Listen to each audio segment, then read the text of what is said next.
question that came up this week that I wanted to address is, Antoine, what's the best way to ask for a raise in this sort of an economy? Well, the statistics say that 62% of people plan to ask for a raise this year, right? 62% of people plan to be asking for a raise this year. Now, in the state of economy that we're in right now, should you be asking for a raise? I'm going to say, if you are a high performer, you're going to get it. But one of the things that you can do is this, right? If you know that you are a fantastic employee and you have a role of such as a team lead, but you're doing management responsibilities, but you're not getting management pay based on you doing your research on Glassdoor and pay scale, ask for a pay adjustment. Ask for a pay adjustment or a title change. If you're a team lead doing management responsibilities and you know you want to get to the money, it may not be a good idea to ask for a raise. But what you can ask for is a title and a pay adjustment, right? Therefore, they can match up your responsibilities to your job description. You have some facts behind it, some objectives, and some metrics that you can leverage to have the conversation. You will more than likely, if you are a fantastic employee, get that pay increase. Okay, so asking for a raise, I say this. People who ask for raises typically, in my opinion, have not been able to market themselves. And that's what I'm here for as a coach, right? I help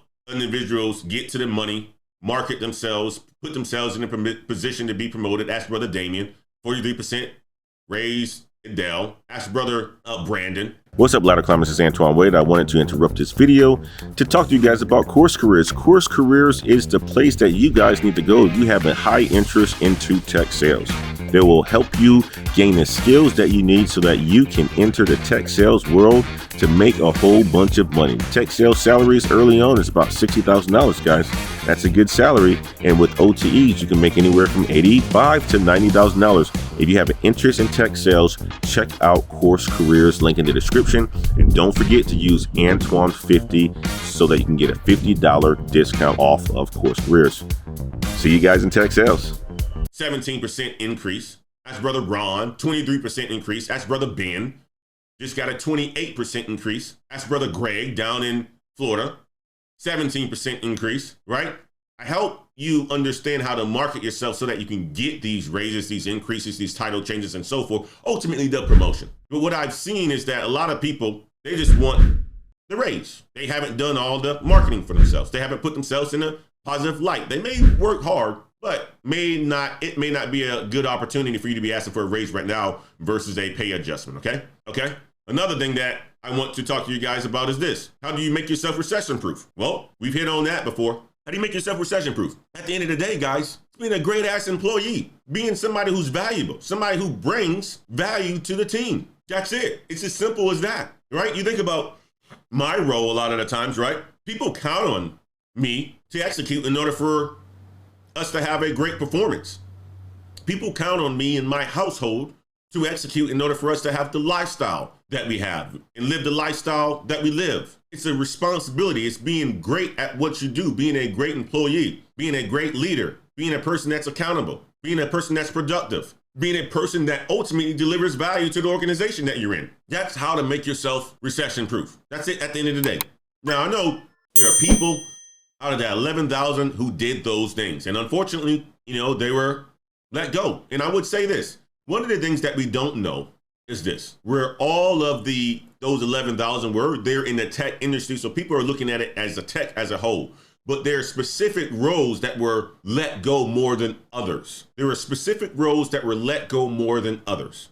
And the roles that we typically talk about in this channel are sales, engineering, some of the operation stuff that most people, if you are very good and skilled, you aren't going to have to worry about too much of this unless you are a poor performer. If you are a great performer, right now, I guarantee for the most part, you're not in that position, especially in tech, okay? I'm talking about tech. The majority are not in that position, okay? What you're seeing is a lot of the people out of that 11,000 are recent hires. They haven't had an opportunity to improve themselves. They haven't had an opportunity to build those relationships. They haven't had an opportunity to show the value. Some of it has been in recruiting. I read an article last night about a young lady who was dreaming to work for Meta. Perfect job, recruiter, doing all the things right. And of course, when you're no longer hiring or you have a hiring freeze, this may impact you, and this impacted her.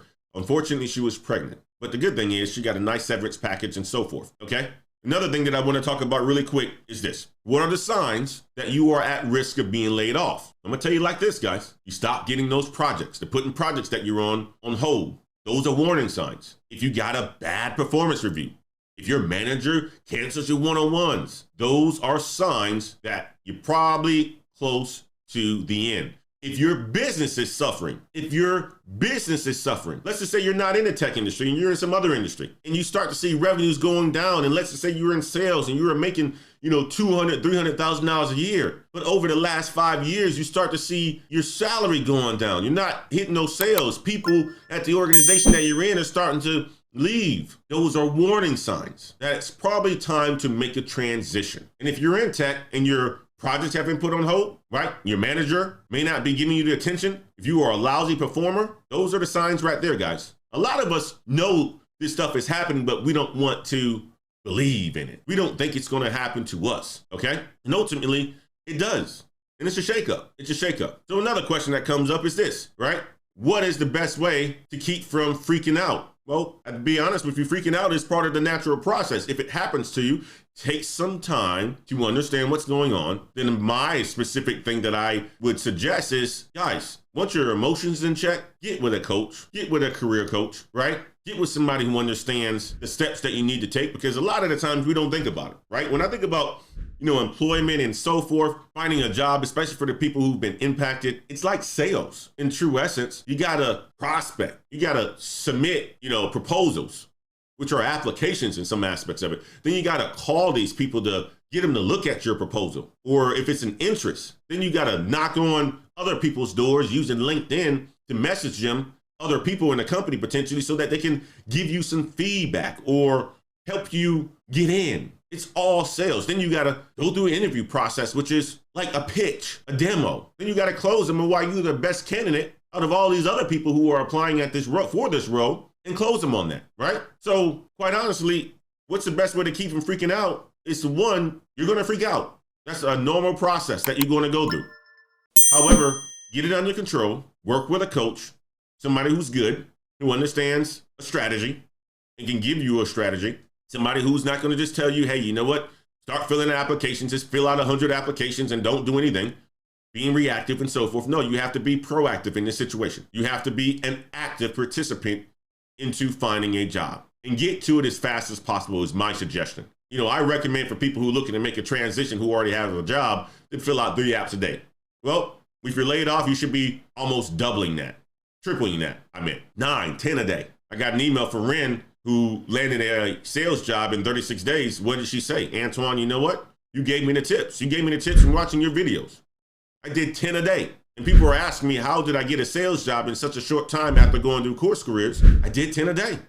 I did what you said, Antoine. I messaged people. I used LinkedIn to be an active participant in my discovery into finding a job. So it's here. You're getting all the information on this channel. LinkedIn is a huge resource for you guys. Sign up to be a premium member. Sign up to be a premium member. Connect. That will help you guys. So I wanted to just leave that with, guys, layoffs are here. It's going to continue to happen. Meta said this may not be the end of it. Other companies are going to do the same thing. We're getting ready. We're already in a full quarter of the year. Question is, what are you going to do about it?